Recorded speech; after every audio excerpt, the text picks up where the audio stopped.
So I am Pat Bales. I have been at Mercy since 2008. I was actually in the middle of my 90-day orientation the night we evacuated patients because of the flood.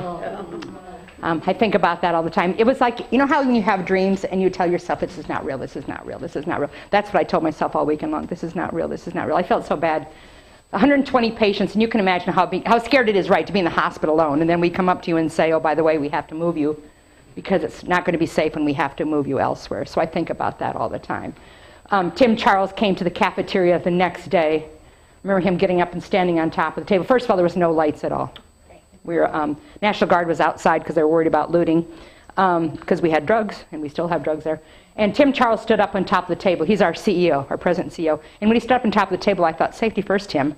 So always talk about safety first. Safety first, Tim. You stand on top of the table. And he said, we will be better than ever. We'll be better than ever. And I looked at him and thought, God bless you, buddy. But the basement was totally underwater. And the floor that I work on, the next level, there was about 4 inches of water, and we had raw sewage that had backed up the building. And so the idea of even being opened seemed almost unsurmountable, as well as being better than ever. And I'll be darned, in 2 weeks we did not open, and the first patients that we saw were patients for the Hall Radiation Center because they did not have another option. And so that's how we made determinations on what services we'll open next. Who does not else have another option? So. Before I came to Mercy in 2008, I worked for the Cedar Rapids Community School District. I'm a retired special ed teacher. I personally think that's a good bit of background because I have never met any individual that I was not able to identify, at least a little bit of special ed in, and I guarantee you by the time we finish today, you'll have identified a fair amount in me. So, I'm sharing with you a piece that we share for all staff, all providers, and volunteers at Mercy, and it's called Guest Service Excellent. When I came to Mercy and I started talking about guest services or customer services, I got a little bit of a pushback. And people said, we don't have customers, we have patients. And yes, indeed, we have patients, but when you think about what does a customer buy buys a product or a service. And what do we provide here is a service. Today, in-house, there are 3 patients in the house, hospice patients, and in the community there are another 76. So we are providing care for 79 hospice patients because it aligns with our mission statement, which is to care for the sick and enhance the health of the communities we serve, guided by the spirit of the Sisters of Mercy. So you are now part of our mission at Mercy. Started 30 years ago with the Sisters of Mercy, and you know a little bit about this, I'm assuming, because you have signed up for it. But the goal is to provide compassionate care. When we define the Mercy Touch, we think compassionate people delivering exceptional care. That's why we have accepted you as to be a volunteer for our mission. Because we believe you are a compassionate person, and we believe that you are capable of delivering exceptional care. Obviously, the goal is designed to ensure that every person's last days, and one of the discussions I had one time was to talk about living with joy. When I was a kid, my mom would pray the rosary any chance we got, but particularly in the car on visits back from the cousins. And I think it was one of the ways of making sure that most of us were quiet most of the time. But as she'd pray the rosary, she'd many times would say, this is what my intent is. My intent is I'm going to pray for a holy, happy, and blessed death. And as a kid, I kept thinking, how could a death be happy? How could that be? That would be sad. I could never understand what that is. But I will tell you, my mom died under the care of hospice in 1995. And she had exactly what she had prayed for. She had a holy, happy, and blessed death. She had an opportunity to die at home. That was important to her. And the hospice team not only helped manage her pain, which is part of their goal is to help manage that pain, but they also did a really good job of caring for the family. And I didn't necessarily think about that when we talked about bringing hospice in, is caring for the family. And we personally believe, that it is really a blessing and an honor to be involved in a person as they exit this life, just like it is a blessing and honor to be involved with someone as they enter this life. So my daughter is a NICU nurse at Mercy, and she talks about what an amazing blessing it is to be there at the beginning of the life. We also feel like it's a blessing to be there at the end of the life. So you're part of a team. Whoops. You're part of a team. And this is what the team looks like. in terms of providing the care of the patient. So this is not one person takes care of everything, multiple roles. So you're part of that caregiving team. When we think about the attributes of a great volunteer, we look about these things, and obviously, as I just talked about, that compassion is a big piece. That willing to be caring and to be friendly, to talk to strangers is a huge deal. Be willing to act when you see something that needs to be done and you know something needs to be done, and it is within the scope of your influence and control, that you will do so. Acting and caring that way. Common sense and willingness to work in cooperation with others. I was working with a leader last week at Mercy, and she was talking about, do you have a class on common sense? And I said, if I could teach a class on common sense, I'd be living in a beach on Florida right now. I wouldn't necessarily be working. To me, it's a little bit like you've got it or you don't have it. And at a certain point in time, it's too late to teach it. But again, being willing to be in cooperation with others, to give service cheerfully, willingly, and with joy. The opposite is to be giving service begrudgingly. Okay, I suppose, sure. That's not joyful or cheerfully. And then the last thing is that this is clearly aligned with what your beliefs are and knowing that you're supporting a worthwhile cause. The Hospice of Mercy. So who are the hospice customers? So I mentioned 79 of them, 76 in the community and 3 in the house here. What do you suppose they want? Those hospice patients, what is it that they want? I forgot to explain how this works. I ask a question, and then I get quiet, and then you talk. So, what do you think those patients want from us? What do they want from us here? Mainly pain-free. Want to be a pain-free death, absolutely. And I think for families, that's the most terrifying thing, is the concern of you don't want to watch anybody you love in pain.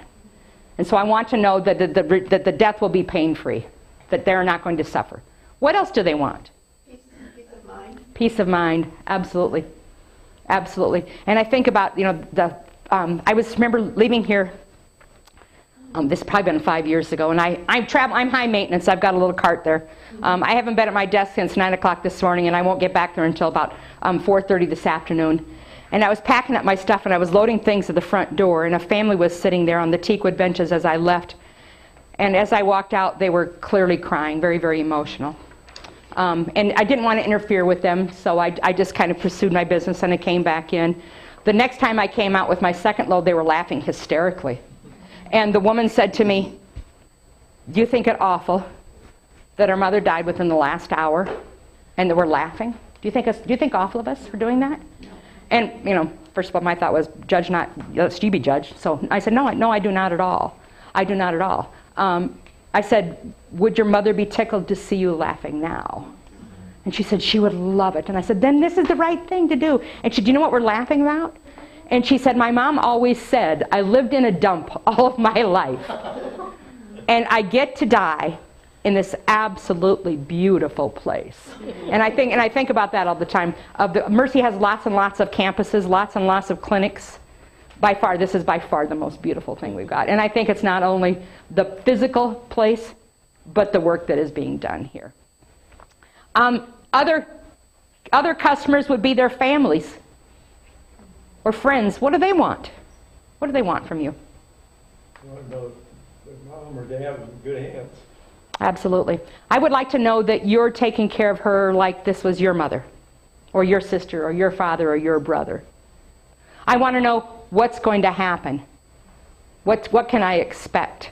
I want to know that you will help me deal with things that I've unknown. I remember a hospice social worker came into the house, and at one point in time, the pastoral care came in, and they started talking about, she said, have you thought about your mom's funeral? We're there to the point where we were beginning to talk about that. I said, yeah, but I don't have any idea. How do you do that? I've never done that before. So sometimes helping people walk down those paths that they've never been before.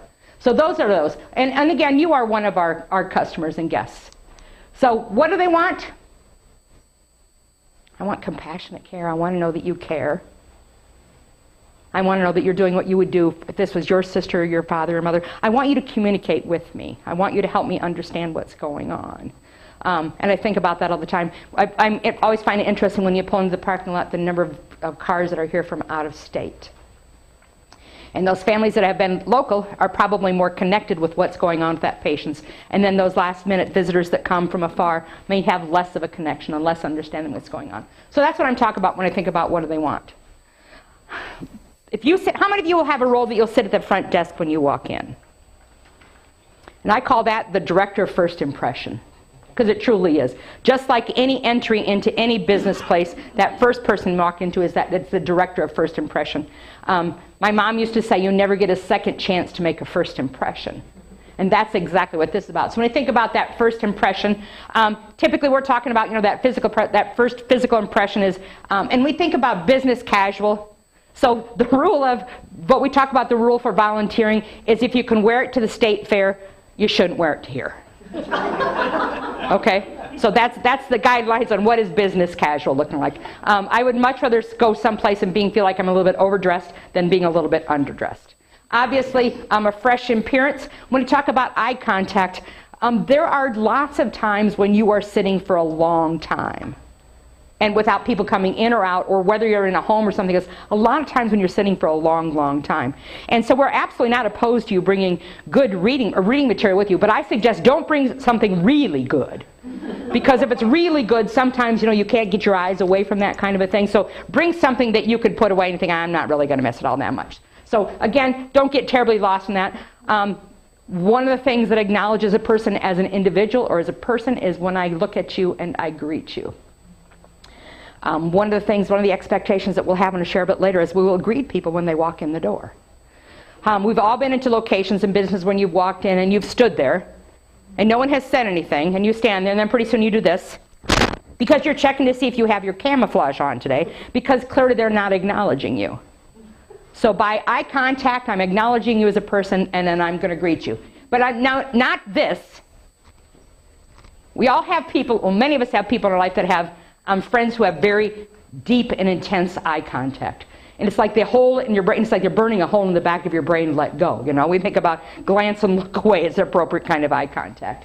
And then last, in terms of your voice, people communicate with you every single day that gives you a clue on how they want you to communicate back with them. And they do that in the way that they communicate with you. So if someone comes to you and talks to you and they start off with a little bit of a humor, a little bit of a joke, a little bit of lightheartedness, what they're saying is it's okay to go there too. If someone comes and gives you in one-word responses, what they're telling is, I just as soon not chat a bunch. So that's what we call matching your intonation and your tones and your words. And then obviously that friendliness.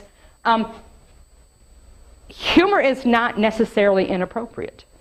But I want to take my clue from the patients and the families and their visitors on whether or not this is okay in this particular situation. So now we're going to talk about expectations. Mercy got a really good deal on these ceiling tiles because they're all over. They're all over the hospital. They're all over each of the clinics. And I tell you that because I personally am both directionally challenged and distance challenged. Before GPS, I don't know how I got anywhere. I really don't. I remember one time driving as a kid. I thought I was going to Omaha, and I got within about 40 miles of Kansas City before I realized, oops, sorry. I used to hate, people would say, go east or, no, right or left, don't give me that, east-west kind of thing. Thank goodness for GPS systems. I'm also distance challenged. So this weekend, yesterday, after we did some jobs, because I told my husband this is Labor Day, that was how I got him convinced that it was appropriate to do some jobs. This is Labor Day. After that, he said, let's go for a bike ride, and we did. It was warm. We came back, and I said, that was a good ride, Dallas. How long do you think that was?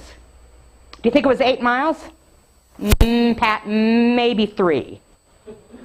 So you can see clearly I'm distance challenged also, okay? So I'm sharing with that because these squares are 2-foot squares. So when I'm talking about 12 foot, I'm talking about 6 of these. When you think about the entrance from when you come into the hospice house to that front desk, that's exactly, it's about between 10 and 12 foot. So the expectation is when I'm between about 12 foot from my customer, my patient, my guest, whichever name you want to call them, the first expectation is I'm going to make eye contact. Again, I'm acknowledging you as a person. I see you, and then, again, that's that non-threatening, non-creepy, non-stalking kind of eye contact, right? Not that. That's not what we're looking for. What What does a smile say to someone who has walked in those front doors? What does your smile mean to a hospice patient? You're welcome. You're welcomed here. Absolutely. What does it mean to a family? Maybe helps to put them at ease a little bit. Absolutely. Because you can imagine the emotion that they're feeling, particularly if they're pulling into this parking lot. Again, perhaps they have not seen their loved one for a long time, and so their emotions come in and they're not knowing what to expect. So it does put them at ease. It also indicates that we're happy to see you, and we are glad to see them. And then to a staff person or another volunteer, what does a smile mean to the staff person or volunteer? We're happy to be here. Absolutely. The expectation is for these in terms of greeting guests, if a visitor comes that has not been here before, one of the things we'd like to do is we'd like you to take that person back to that nurse's station and introduce them to the staff. Now you might be thinking, that'd be a good idea if the nurse would be at the nurse's station. Is anybody thinking that one? I've got a couple of you that have thought that one already. So what would you do then? Do you know why we're asking you to do that? Well, if you read ahead, you can get a little bit of an idea why, right? And part of it is because, again, many of those people have not been here, have not had the experience, don't really know what this work is or what this involves, don't know where they can go and where they can't go. And so part of what the nurses will do is do a little bit of an orientation to the unit. Here's the kitchen, help yourself. You're going to see there's stuff in the refrigerator. If you want to put things in there, that's fine. Please put your name on it. After a while, we throw things out, that kind of thing. It's that orientation of that unit kind of a piece. If there's no one at the nurse's station, that means that they're probably in a room with the patient, correct? So what might you do? My recommendation would be to wait. Absolutely. Because making that connection, and what you're really doing is, we call this at the hospital a handoff. I'm now doing a handoff to that next person. That next person is now responsible for their care. We want to make sure that that person that you're doing that handoff knows they've never been here before. Because then there's basic things like, can we tell you where the library is? And can we show you the meditation room? And here's where the restrooms are. Here's where the vending machines, here all kinds of things is available. You have children, here's a place to play. And the last reason is that we don't want them to go directly to that patient's room for a couple different reasons. If we are in the middle of bathing a patient, well, how excited are you about having company when you're in the middle of a bath? No. So out of respect for them, out of their personal privacy, we want to make sure that they have that. And then another thing is, if by chance that patient has just passed, we want to help deliver that message more appropriately than walking in and for them to discover it that way. So again, that's one of the things we'd like to see it happen. As I'm going through these, if you have questions, please ask about those. And Mary's got here in case I don't know the answer, because, play the game called Stump the Chump, I'm your chump. But Mary will know the answers. Okay. So, Pat, the expectation is then the front desk volunteer would stay with that visitor at the nurse's station, awaiting staff to come back, or... You could do that, but then I also wonder, well, what about the number of people that are going to be coming in the meantime? That'd be my concern. I guess my personal preference would be I would go back to the front desk and take that visitor with them. Then I'd call back and say, hey, someone back there right now, then I'm going to go back and do a transfer, because I'd be worried if that nurse might be in that patient's room for 15 or 20 minutes, depending on what care they're providing, who else would be coming in? Does that seem reasonable, Mary? Is that... It does. Occasionally we have volunteers that are working as information or secretaries at the hospice house. So handing the care receiver, the guest off to that volunteer would be fine, so that you can go back to your desk. Okay. And if, again, there would not be anybody there, then that recommendation of going back and then making a phone call would be... Right. We just don't want to let them standing outside the nurse's station and not have a clue what's going on, what are we doing. That wouldn't seem very caring to me. Yes?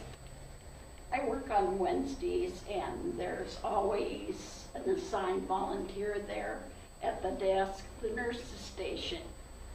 If most of our people who come in have been here many times. If they have not, I say, I will be happy to take you back. I always stop and say to her, is it appropriate for room 3 to have visitors right now? And she can tell me. Absolutely. And then I take Absolutely. it back. Absolutely. But what you've done is... The nurses at the nurses station do not want, in my opinion, do not have the time or want to be taking family back. I get the opinion that they want us to do it. And if a door is closed, of course, before anybody goes in, you rap and say, is it appropriate for guests? Right, right. And the point being, you're handing them off to somebody else. You're not leaving them stand there and saying, you know, good luck. I don't know what you're supposed to do. Go figure it out. Whether it's a volunteer or a nurse or whatever. And in terms of the nurses, we try to help our nurses, what we call practice within the scope of your work. So we really want our nurses to spend as much time as all possible providing direct patient care. That's really what we want them to do. We utilize other people for other things like touring and make things available. So again, I don't necessarily believe that the nurses don't want to. It's that we're saying they prefer to take care. They choose to do this work because they prefer to take care of patients. This is not the work that just anybody can do. Also, frequently visitors come in, will spot another family member, and they connect them right away. Yes, right. But again, we just don't want anybody to walk into a patient's room and have an unpleasant surprise. Okay? So when I talked about, when you're 12 feet from the guest, the first thing I'm supposed to do is I'm supposed to establish eye contact with you. The second thing I'm supposed to do is I'm supposed to greet you. It is absolutely okay if someone comes in and you were to use their first name if you know it.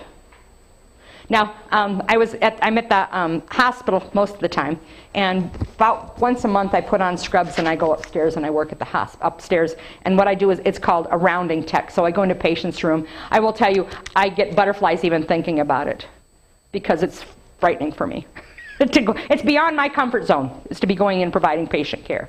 One of the things we talk about is, if I know your name, I'm supposed to use your name, because one of the things we know is that people like the sound of their name. I'll never forget, I met, and this is not her real name, because obviously for HIPAA reasons it would be inappropriate for me to share this, but she introduced herself to me as Mrs. Robert Johnson. She was a delightful 92-year-old woman, Mrs. Robert Johnson, and she said, my name is Mrs. Robert Johnson, and I looked at her, and I thought, girlfriend, you are more than the property of your man. You have a name. I wanted to say that, but if they choose to have us call us Mrs. Robert Johnson, then what do we call them? Mrs. Robert Johnson. The one thing that we hear back from our patients, the one thing that they do not like to be called, honey. How about dear? Honey, sweetie, or dear, which I find interesting because that's what they call us most of the time, right? But they don't want us to call that. They find it condescending. So that's one of the things we want to stay away from, is that honey, sweetie, or dear kind of thing. And you know, it's meant to be terms of endearment. I know what that is. But it comes off that way, and they don't particularly care for that. So again, if you know their name, you can use it. If nothing else, you can say good afternoon or hello. And then we talk about being formal. They'll give us permission to use their first name or last name, and then you can do so. And then obviously continuing to smile. Pat? Yes. If you would come to a situation where they take somebody back and there isn't staff there right away, that's a pretty narrow neck hallway. I mean, if you're standing there by the piano, you can see if there's other guests coming down the hallway for assistance. So even as you're waiting for a nurse to come out, you could just Physically stand there. Physically stand there and say, "Can I help you?" You know, and if they need assistance as well, just have them wait with you. It's a pretty small hallway. Right. So I wouldn't think it inappropriate for you to be waiting with two different family members for, staff to come out if they're in a patient. Right. Absolutely right. Okay.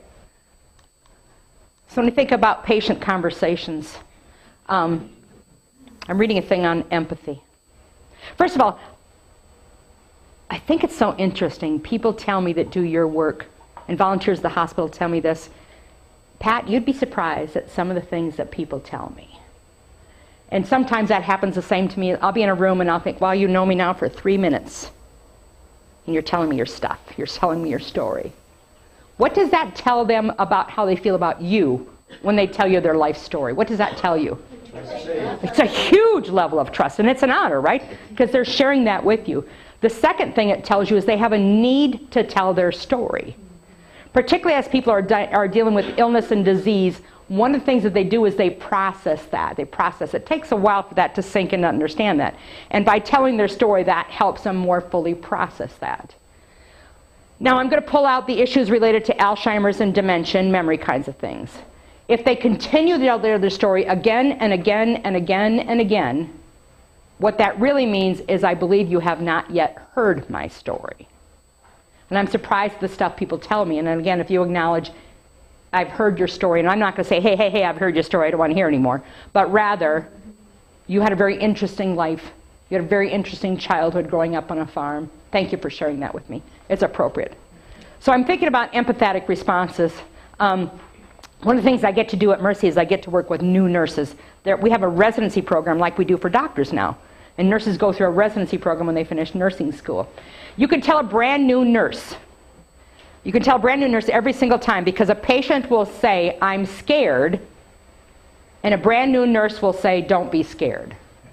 Okay, now I'm scared and irritated, right? A more appropriate response is, what is it that's frightening of you? What is it scaring of you? When a patient that tells you those kinds of things, one of the things we're looking about is we're looking for a response with empathy. It would be presumptuous for us to say, I know how you feel. Even if you have experienced a loss through hospice, even if you have experienced that loss, it's presumptuous for us to say, I know how you feel. Because you can't possibly know that, because it's very difficult for me to articulate that. So we don't like that, because we think that that's presumption and not empathy. We have patients and families that don't, and they'll say, they'll talk about the C word. They're uncomfortable saying the word cancer. They're uncomfortable saying the diagnosis. And I will tell you, in my own opinion, they can call it whatever they want to. That's their right. It's their lives. It's their right. So my brother is a hospice respite worker up in Wisconsin. And he talked to me about this quite a bit. And he said, the family talks about Dad's problem. Dad's problem. He said, well, to me, Kevin said to me, the problem, he said, that's like, I want to make a turkey sandwich and I don't have turkey. I said, this is bigger than that kind of a problem, Pat. And I said, that's right. That's their right to choose to say that. So we need to acknowledge that they've got a right to call that and to use the phrasing that they want to. And we should adjust our language accordingly. And the last point talks about trying to learn to be with the person rather than solving the problem. I'm a big Charlie Brown fan. And I love this particular cartoon. Sometimes we need to simply be there. Not to fix anything or do anything in particular, but just to let us feel that we are cared for and supported. I think one of the most powerful things you can do is to be a listener. And to be there and to be caring for them. People always think about, well, what will I say? What will I do? I was with a patient last week, and she was alone for a while. Her family called downstairs and asked if there would be someone upstairs that could come up and sit with her for a bit. She was frightened about being alone. I volunteered to go up, and I went upstairs, and I was with her, and I walked in, and I said, my name is Pat, and I'm going to sit with you until your daughter comes. And she nodded her head, which indicates I don't want to talk very much, right? So I sat down quietly and sat there for the longest time, and then the patient fell asleep. So I let her sleep. Her daughter came in, and she said, did she talk? And I said, no, she nodded her head, acknowledged me, nodded her head, and then she was quiet and went to sleep again. And she said, I don't know what to say to her when she wakes up. I don't know what to say. We always try to find those words, right? But you think about how those words are difficult. When we go to a wake, we say, I'm sorry for your loss. Those words are hard to say. When we're working with brand new nurses and we're talking about that end-of-life care and how at one point in time the care goes from taking care of the patient to care of the family, it's very difficult to say your mother is in the process of active dying. She's going through a process now. We leave the words dying out. Those words are difficult for us to say. So again, sometimes I think one of the most important things you can do is to be there. And she said, what should I do? And I said, well, if I were you, I'd find a spot that's close to her. I'd touch her. I'd talk to her. And she said, she used to love to read the Gazette. She read every single thing in the Gazette, whether it was relevant to her or not. And I said, should I bring you a copy of the Gazette and you can read to her? Would that be appropriate? I don't think it's up for us to decide what's appropriate and what's not, right? But again, one of the most powerful things you can do is having your physical presence there to listen.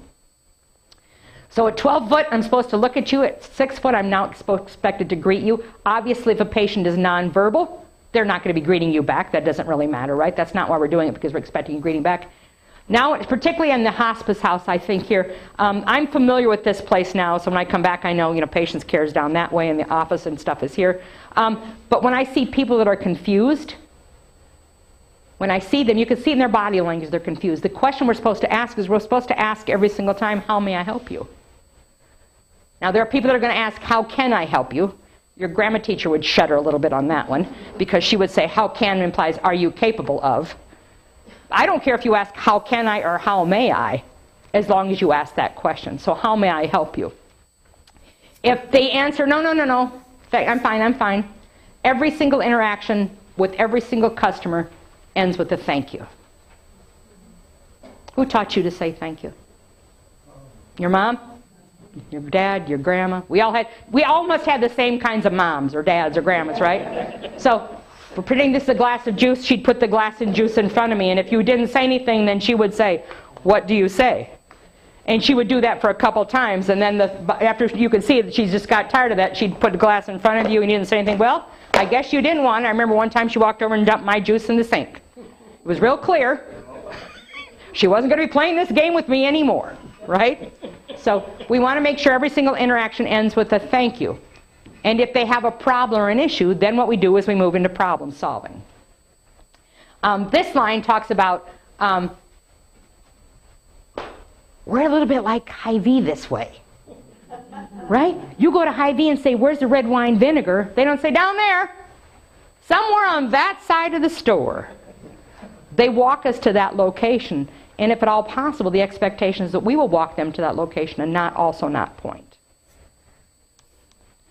There are phone expectations, and here's some of the phone expectations. The first expectation is we would prefer that the phone be answered on or before the third ring. Is that possible every time? It's not. You might be transitioning down the hallway to take someone down to the nurse's station, or you might be helping somebody to get a wheelchair, or you might be doing a variety of different things. But if at all possible, we want the phones to be answered on or before the third ring. Why would I ask you to smile? We don't use FaceTime and we don't use Skype. Why would I ask you to smile? You can hear it in the voice. You totally can. My oldest daughter's in Oakland, California. She's finishing up her PhD. When she calls me, she says 2 words, hi, Mom. And I can hear by those 2 words if this is good news or if this is bad news. I can hear it in your voice. So our expectation is that we're supposed to smile when we answer the phone. At the front door, now we know the research tells us the first 2 words, so good afternoon, good morning, good evening. Research tells us the first 2 words are the words that people typically miss on the other end of the phone. But I'm okay with that. I'm assuming they know what time of the day it is, right? But I'd rather have them that than miss Hospice of Mercy. This is Pat, and then how may I help you? We're asking the phones to be answered at all of our clinics, all of our hospitals the exact same way. And that's just so the patients know who they're calling. The next expectation is we're going to ask permission to transfer or to put people on hold. So 3 years ago, I surprised my husband at Christmas time, and I purchased a Harley motorcycle with him. It took me a long time to come to the conclusion that I wanted to do that. Someone asked me, how did you know what to buy? And I said, are you joking? We've been married 34 years. He showed me pictures. We stopped and looked at them. We sat on them. We talked about them. We talked about, maybe someday. And all my life I kept thinking, I don't really think so. So I bought it for him at Christmas. On Christmas Eve, it was delivered. And he was at his sister's house, and he came home. And I knew I wouldn't be able to keep the secret until tomorrow. I'm not very good at secrets. So I said, Dallas, would you take the garbage out to the garage? Well, I'm kind of. It's Dallas. Seriously. We've got 24 people coming for Christmas tomorrow. Would you please take the garbage out? Does your family call you in the house on their cell phone? He called me from the kitchen. From the kitchen to the garage is not 12 feet. And he called, And I thought, oh no, what if he had a stroke and now he can't ride it? Oh no. He told me that day, I have never loved you more. So do not believe that love cannot be bought. That was fun. I still love thinking about that. The icky day was the day afterwards when I called the insurance company. No. What's your 16-digit account number? What's your last 4 digits of your social security number? What's your mother's maiden name? What's your email address? What's your mailing address? What kind of toilet paper do you like? Well, she didn't ask that part, but pretty much. When I got to the point saying I'd like to add a motorcycle to our policy, she said, I can't help you. And I said, Hello? Hello? About to hang up, and I hear another voice. Introduced herself. And she said, how may I help you? 16-digit account number, last 4 digits, I mean the whole thing. Minimally, when we transfer a phone call, minimally, the expectation is that we're going to be able to call and say, I'm transferring a call from such and such. The question is regarding da-da-da-da-da. We like to have that information shared on and passed on that, whatever possible. How many have been put on hold when you call somebody, you put them on hold? And when you've been put on hold, and you're on hold for 1 minute, how long does 1 minute feel like when you're on hold? Feels like an eternity, right? So if you put somebody on, first of all, you don't say, hold. That's happened to me before. I've called a place and they said, hold. And they came back and picked up the phone and I said, release. What? Oh, I'm sorry. I thought we were playing a word association game. Would you hold, please? Is that what you were asking me? If we ask, would you hold, please, you wait for them to respond. Right? Wait for them to respond. And what I find out is if I tell them, I'm going to put you on hold so I can find the answer for your information, if I tell them why I'm going to put them on hold, they're willing to do that. So you put them on hold, you hustle, you come back, and then you thank them for holding. So those are the expectations when you transfer and when you hold. And then, again, every interaction ends with a thank you. Hard to talk back to a computer, though. It is. It is. This is true of every bit of communication that you do. Communication with your sweetheart, with your kids, with your grandkids, with your sisters, with your brothers, with your neighbors, with patients, with visitors, with providers, with volunteers. Most of what we communicate is actually in our body language. I actually changed family practice docs about 5 years ago because the scenario went like this. So I came in for a physical, not excited about that, came in for the physical. He walked over, opened the door, stepped halfway out, and then leaned back in. Oh, did you have questions? What was his body telling me? I've got 1 foot out the door, girlfriend, do not ask a question because I do not have time.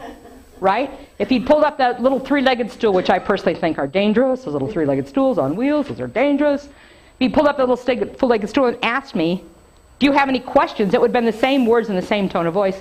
The primary difference is in our body language. Most of what we convey is in our body language. So when you think about, if I'm communicating you over the phone, I'm going to get about 26% of that message because I can't see you. If we communicate over email, I'm now trying to text. My daughter sends me texts from California, and I usually call her back. Yeah. Mom, why don't you just text me? Because there's this thing called autocorrect, and it makes me say words that I did not say. It's faster for me to call you than to text you back. You can disable that. My daughter did finally that too, because it was making me say, oh no, that's not the word I wanted. I don't even use that word, much less type that word, that's right. But when you think about that, sometimes have you received a letter or an email, and you've read it, and you think, oh, she's angry, because I can't hear the tone of your voice in that. So most of what we communicate is in our body language. So when you think about my body language, what's my body language when you walk in? I'm smiling at you. I've got my head up. I'm engaged in eye contact. It looks like I want to engage with you. Versus I'm in my book, hey, just a minute, I'm almost done with this chapter. You know, not engaged. You might have met this person. Perhaps you might be one of these people. Are there places that you no longer will do business because of a customer service experience?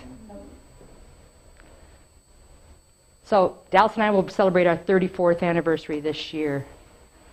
He will tell you it's been the happiest 3 years of his life. One good day here, one good day there. He's got a good sense of humor. I kind of believe that that's like one of the requirements for a lifelong marriage, right, is a good sense of humor.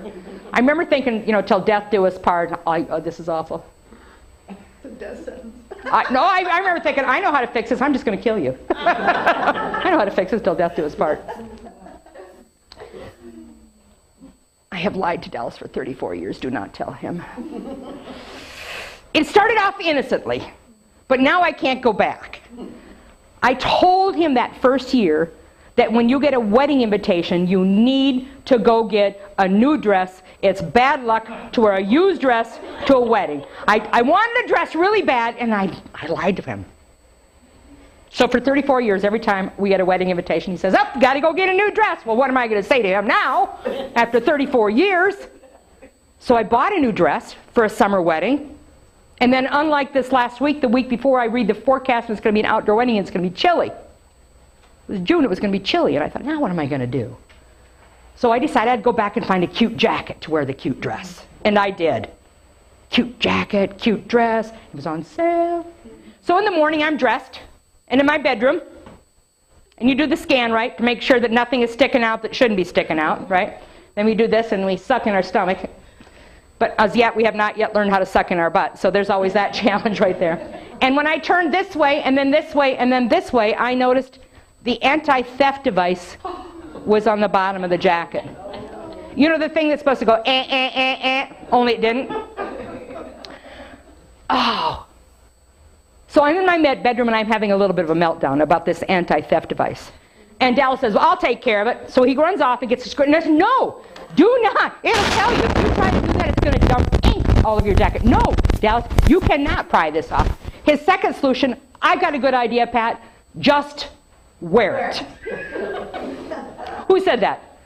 Who said that? Are you married to my husband? Just wear it. I am one just like Dallas, I am not going to wear a jacket with the anti-theft device to a wedding and reception. He said, well, they might think you stole it. No, that's not it, Dallas. No, I'm not going to. Put it in the freezer, you can take them off then without breaking the ice. Oh, I didn't know that. I didn't know that. Yeah, I didn't know that. To make a very long story short, I said, we're going to leave a few minutes early. We're going to go to the store. I'm going to have them take it off. Now, the men in the room might not know about this, but frequently for weddings, we carry what we call party purses. A party purse isn't old enough to have like my ID, in case you can't tell I'm at least 21, right? Maybe if I want to have a glass of wine, there's a couple dollars for a glass of wine, maybe a little bit of lipstick, that's it. So I go in where I bought the jacket the night before and said, I bought this jacket. You forgot to take this off. Would you please take it off? And of course, the first thing that she said is, do you have your receipt? Do you have your receipt? Oh, no, it's in that. And Dallas would call it the suitcase purse, which has a little bit of everything in it. He said, no, it's in the suitcase purse. No, I said, no, I don't have it. But I said, I used your credit card. So I walked over and touched the computer. So if you pull up, I said, here's my driver's license with my address on it. Pull the account this, and you can see that I bought this yesterday. And she said, I can't do that. That's against policy. I can't do that. That's against policy. Patience is not in the top 20 of my virtues. I understand it's a virtue. I pray for it every day.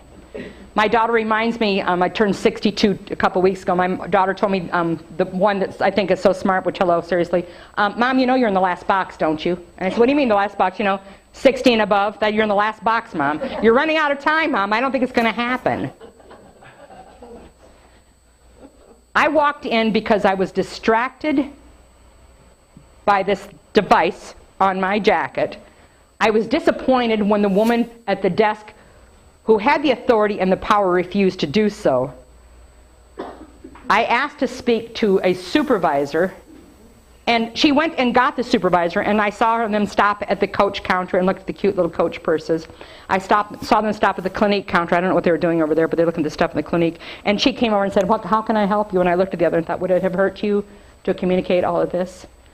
So I was disappointed in their product, and by the time I had talked to that next woman, which then led to a conversation to the store manager, oh, let's just say I was disruptive.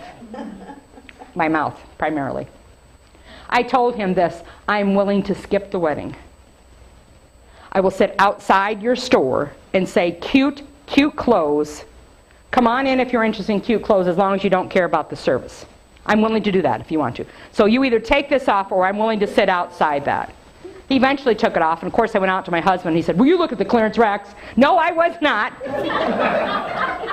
Although I should have done that while I was waiting for them, I didn't think about that. That's how it escalates. That's how it escalates. And so what we want to do is we want to stop it before it gets to that disruptive phase. So we call it the last line of defense. The first thing is to listen. And really listen. I'm kind of wondering, this is what I see within our own marriage. I quite frequently don't listen. Like this morning. So my husband owns his own business. Hey, Dallas, what are you doing today? It's kind of small talk at coffee. Hey, Dallas, what are you doing today? And then, I don't pay attention. It's like we talk, you talk. Or if he talks, what I'm really doing is I'm waiting for him to be quiet because I've got something to say. So, yada, yada, yada, yada. Well, then I want to say something. So what we talk about is listening. And we describe it at Mercy, we call it active listening. Active listening means I'm listening to understand. I'm listening to understand. So the next thing it talks about is do not interrupt. When I took a hiatus from teaching for a while, and I worked for Frontier Natural Products Co-op in Norway, Iowa. And I did urban aromatherapy training for them across the United States and Canada. And I had a gentleman that I only knew over the phone. In fact, if he was in this room, I wouldn't know him. Unless, if your name is Earl and you're from Fayetteville, raise your hand right now, because I'd love to know who you are. Every time I talked to Earl over the phone, Earl said this to me: honey, you talk way too fast. Every single time I talked to him. I generally thought it, but did not say it.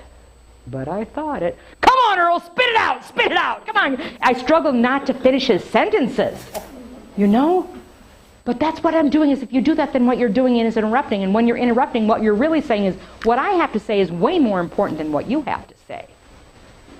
So again, particularly important in this particular work is we don't interrupt. Be responsive and keep your emotions in check. The second part is apologize. Margie Pence is the director of home health. On my third day at Mercy, Margie came to me. I knew her from when Regis used to be a high school, and I knew her when I was at Regis. And she said, Pat, would you be willing to be part of the Press Ganey home health team? And I said, sure, because when someone asks you on your third day of the job, would you do something? You generally say, sure. And then she walked away, and I said to the woman that's sitting next to me, what did I just agree that I would do? What is that? What is that? Press Ganey is our report card. It's our patient satisfaction report card. And I was going to involve her with the Press Ganey report card. So we had a brainstorming session. Back then, that team was scoring really low on this item: staff response to patient pain. So it wasn't the alleviation of pain. It wasn't pain-free. It was how did they respond when a patient said I was in pain. We did a bunch of brainstorming ideas. I had suggested we give all of them an extra syringe of morphine. They explained to me that that's a controlled narcotic, and you just don't pass it out like Tootsie Roll Pops, Pat. Didn't know that. So we brainstormed. We filled out 14 flip chart papers of ideas on what we might want to do or try. And then we said, now we got to pick one and try it. Because if you make 10 changes and you get different results, you don't know which one of those things caused that result to happen. So this is what we did. Consistently went from 17 to 18%. They're always over 83% now, generally closer to 93. When a patient said, I'm in pain, we trained them to say, I'm sorry you're in pain. Again, a demonstration of empathy. I'm sorry you're in pain. Apologizing is not about who's right or who's wrong always. Sometimes an apology is just a demonstration of empathy. So first we listen, then we apologize, then we move into solve, and then thank you. Questions about this, what we've covered so far? And we're going to talk about some confidentiality and privacy things. So first of all, we consider a rights. We have patient rights books that we share with each of our patients, and it is a right for privacy. One of the things you talked about is, who mentioned knocking on the door? Did you mention that knocking on the door? Knocking on the door. One of the things we train staff to, because this is the deal with docs, they knock and then boom, they're in. We train them to knock the door, count 1001, 1002, 1003 into your head, counting quietly. Because then what I'm doing is I'm allowing you to perhaps cover up. Cover parts that you don't want people to see, right? So that we have that element, we all have a need for requirement of confidentiality for both our patients and our staff members.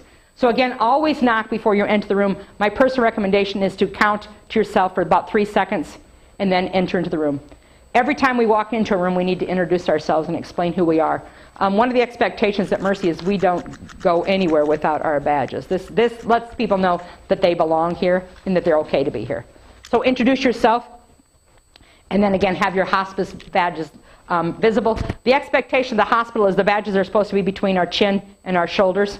So, if you stick it under your pants pocket and stuff like that, I can't see it. It doesn't really work for me. So you want to make sure your badges are up and visible. The next, we want to make sure that, so I'll give you this story. So about maybe 4 weeks ago, I saw a woman in the hospital, and she was in a wheelchair, and her daughter was pushing the chair, and I had babysat for the daughter who was pushing the chair, and now she has kids of her own that babysit and grandkids. And I saw this woman who I hadn't seen for 30-some years, and she looked exactly the same. And she said, "Patty Houlihan?" So I knew it was from my past because that's my maiden name. "Patty Houlihan?" And I looked around and I said, "Arvada?" That was her. Out of my mouth, without realizing, I said, "What are you doing here?" And then I immediately said, I'm sorry I asked that question. I take that back. That was not inappropriate. I'm sorry I take it." Because immediately I recognized, you're going into HIPAA waters now, privacy. Now, they want to volunteer why they're here.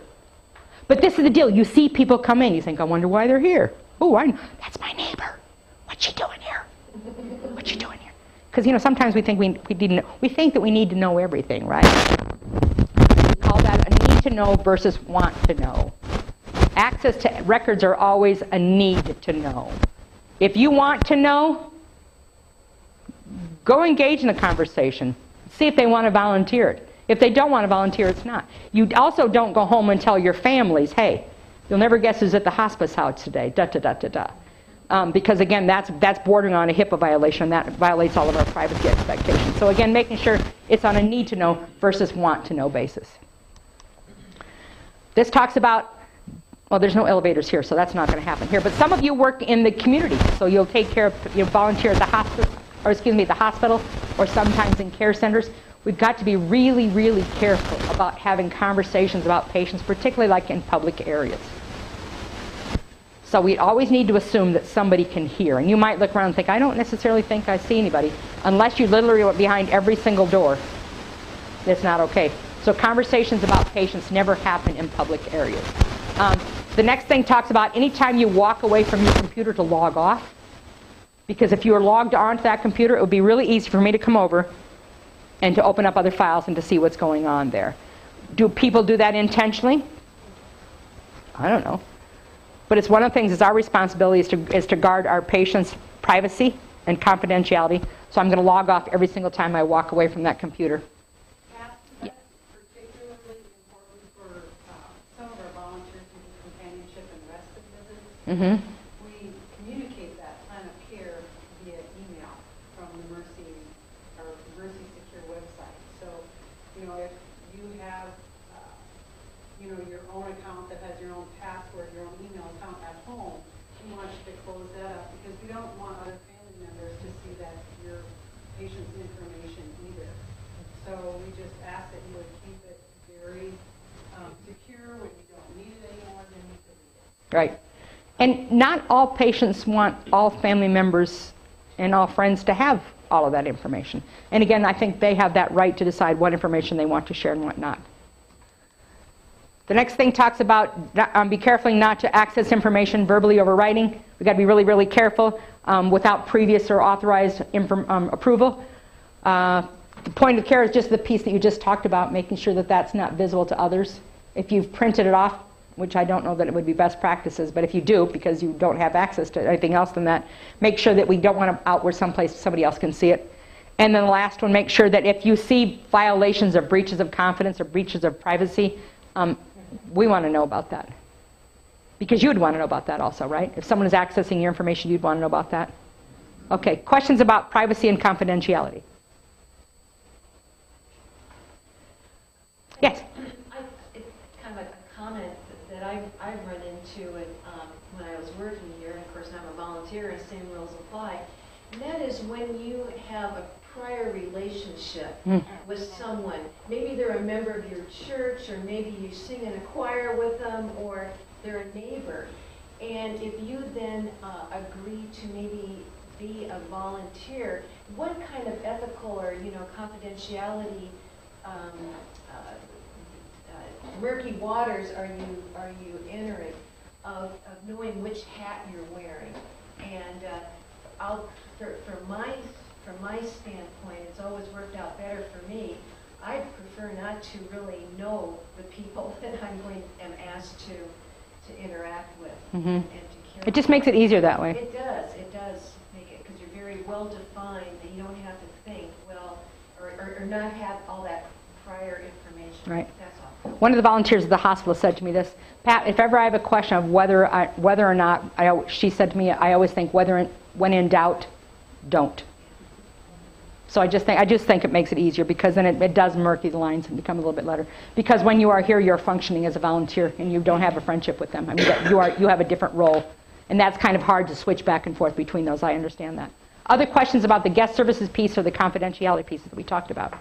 Yes? I have to ask this. I was at the nurse's station when a patient had passed and all the family hadn't been notified, and family members came to visit, and there was not a nurse in sight.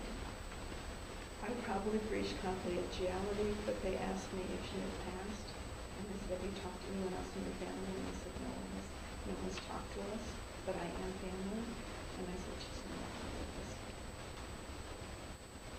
Recommendations? Is there something other than she should have done? I guess I would normally just have had them wait till one of the staff members came up to them. Or see if I could go find a member of their family and have the family share, that kind of stuff. Because I will tell you this, we will lie to you. I had a very, very good friend, still a very good friend, who was in a very, very serious car accident, and she was down at the University of Iowa in the intensive care unit.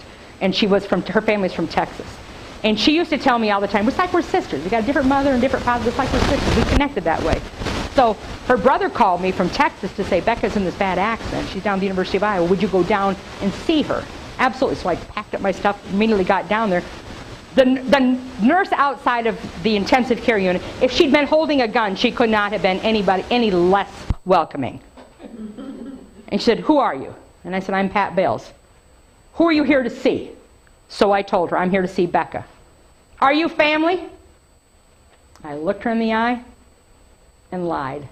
Because Becca and I had talked about, we're like sisters. So it's like sisters, the same as sisters? Well, kind of, that kind of thing. Plus, I knew her family was going to be there. So do people doing that intentionally? No, because I did it because I cared about her. So I'm always going to be I'm not going to assume that people that are talking to me are lying to me, but I also recognize that you know that it's happening, you don't want them to struggle. They have a sense that something's going on. And I can understand how that puts you in a tough predicament, because absolutely, you talked about this, there may not people be around. There are times we have 2 or 3 nurses in a patient's room because it takes 2 or 3 nurses to provide care, whether we're physically moving a patient or turning them over, all kinds of things. So I understand that it is a really, really tough, and that's the last news anybody wants to deliver, right? I don't want to be the one to have to tell you that. So I can understand how really tough that would be.